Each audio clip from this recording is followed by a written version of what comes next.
on my client's story the other day. Her toast, jam, peanut butter at the school. And I messaged her to say, I'm so freaking excited for you, which seems a bit random for a business coach to be delighted about. I had this conversation with this client probably 2 years ago about what is the future that you want? What is the impact that you want your business to have on your family? It's been a couple of years since we started working together, and she'd been running a business for a while, and she'd really lost her way and was struggling to reconfigure the business into what it was going to be like now. It had started when her kids were a certain age and stage, and they didn't fit that anymore, and so she felt incongruent with where her business was at. And I said, what's happened is we've got stuck in building for today instead of building for the future. I said, when you think about your kids 10 years from now, what relationship do you want to have with them? And she said, I want to be the parent who's safe. We want to be the house that all of the teenagers come to and hang out at. That's such a cool thing to want. I was like, cool. What needs to happen in your business for that to happen? And she was like, the kids don't even know who I am yet. They don't know my name. I drop the kids off. I don't talk to them. I was like, cool. So what needs to change is I need to be at school. I was like, cool. And what does that look like? She's, I don't know yet. And then she went away and she figured it out. One of the things was going to be that she was going to be the toast lady on Friday, that she was always going to have time to be the toast lady on Friday, not for her kids right now, but for 10 years in the future, 5 years in the future, 7 years in the future, when it's time to figure out where we want to hang out, what house is going to be safe for us to hang out at. All of the kids that are in her kids' classes are going to go, your house is safe to hang out with. We know your mum and dad's name. She's been there through our whole growing up. Because when we're building our businesses, we have to remember they are watching. They are always watching. And what your kids see and how they feel and what their friends see and how they feel, that we seem happy, that we seem to be enjoying most of what we do, God, that's the whole thing. That's the whole point of this work, is that they see us and we feel safe and certain and happy in what we're doing, and so they can feel safe and certain and happy in spending time with us. So why else would we do it?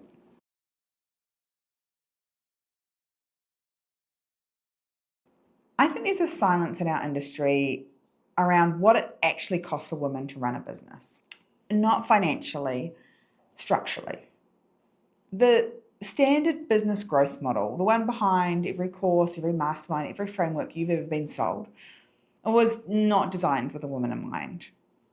Not designed for the woman who wakes up before her kids, answers emails during school drop-off, and manages the household's 10 calendars that would occupy a full-time administrator in a big corporation, carries the invisible cognitive load of 3 or 4 roles all at the same time, and then sits down at 9:30 p.m. to do some strategic thinking for your business, the type that it actually requires.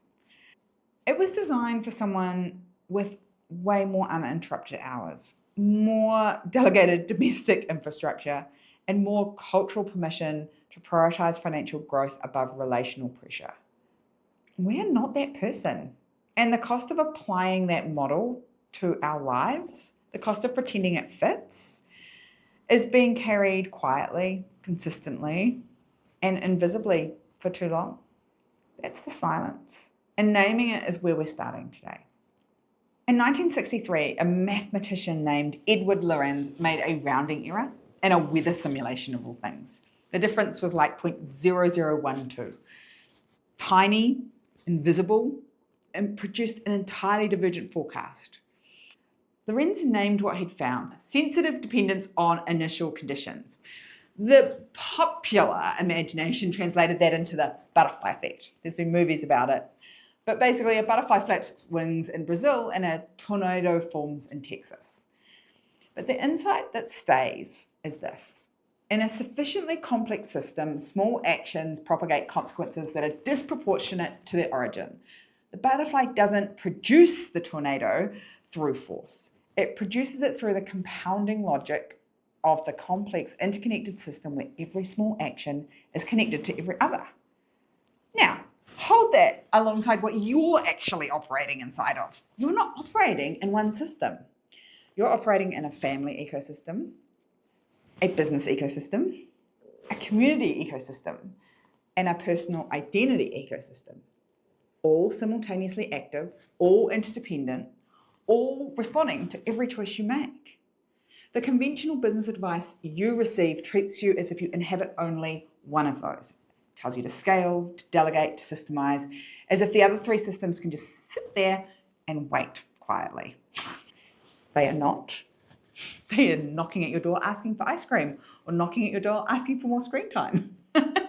They are not waiting. They are responding to you right now. All of those systems that you operate inside. And that's not a burden. This is the mechanism of ripple beyond. Here is what the Lorenz insight means for you specifically.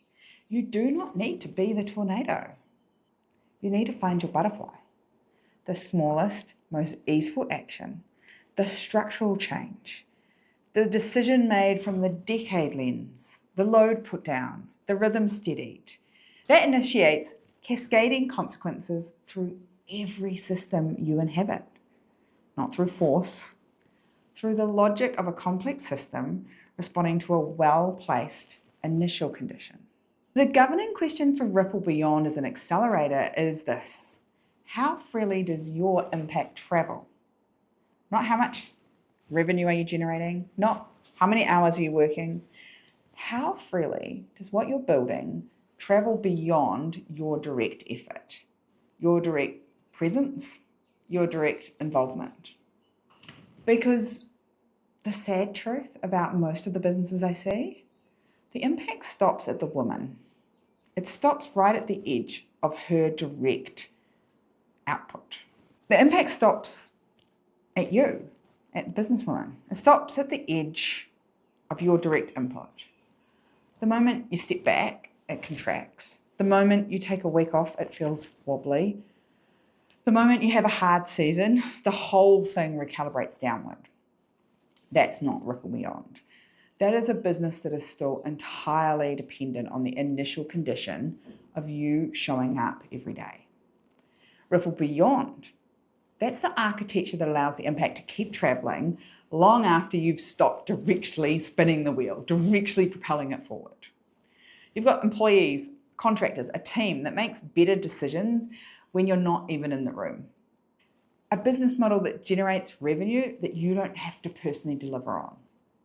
A client community that refers to each other and to her because of the culture she built and not because she's present in every interaction. Children who are watching you build something real and updating their own understanding of what is actually possible. The woman who builds this is not building a business. She's building a demonstration that it is possible to be deeply, unreservedly present in your family's life and to run a commercially serious, structurally robust, financially sovereign enterprise at the same time. Not one after the other, not sequentially, not at the expense of each other, together. And that demonstration travels so far. It travels into your children's understanding of what work can look like, which is why the Toast Lady Friday was so important. It travels into your employees and your team's understanding of what a leader can be. It travels into your community's expanding sense of what's possible for women like you. It travels into the women who are a step behind us on this path, who are watching from a distance and quietly updating their own sense of what they're allowed to build. And we don't yet know the full reach of this. We can't. Like the butterfly didn't know about the tornado. But the question we can ask, and the question I want to leave you with is this: what am I currently demonstrating? Not what I'm aspiring to, but right now, in the business and life you're currently running. What is the signal that you're sending into every system you inhabit? Is it the signal of a woman who built something that works? Or is it the signal of the woman who is still load-bearing in everything she built? Both are demonstrations. Both travel.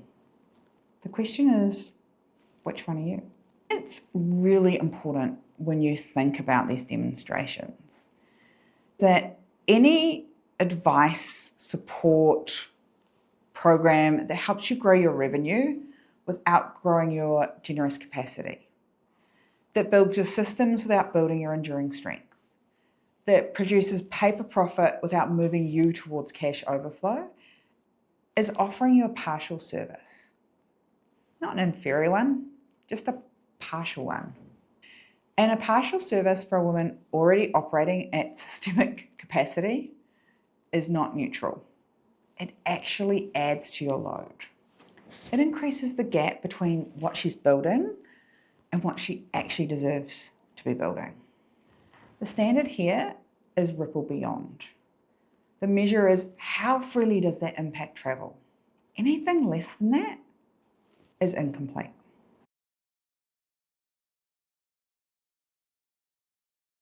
The question that's picked out today, a few years ago, would have been pretty close to the bone for me. The question today is, my daughter asked me the other day if I love work more than her, and I didn't know what to say. My 5-year-old didn't quite ask that question, but she was certainly probably thinking it on that Christmas day that mum was at work and not with her.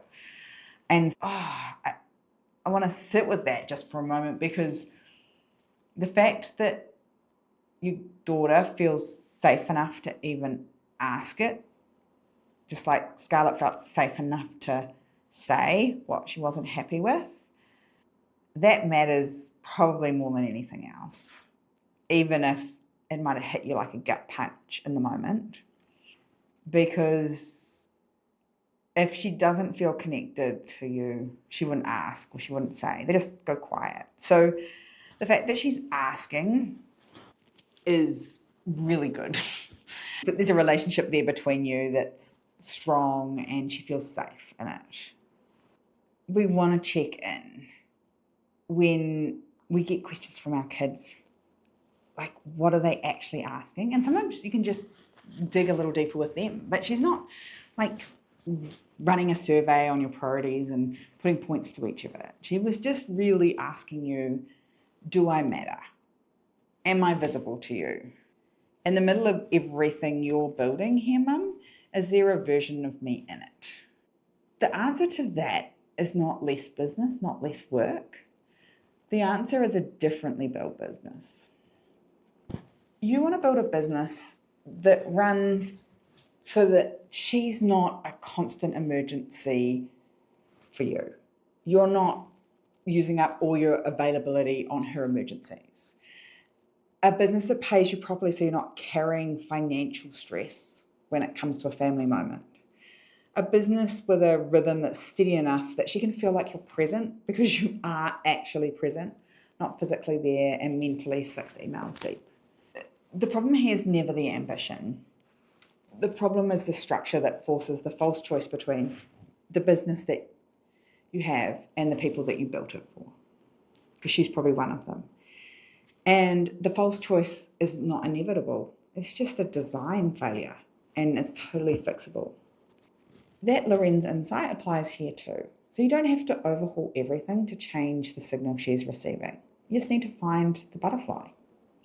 That one little change, held consistently, that will create a cascade. And here's where I'd flip it. This changed so much for me with my relationship with Scarlett.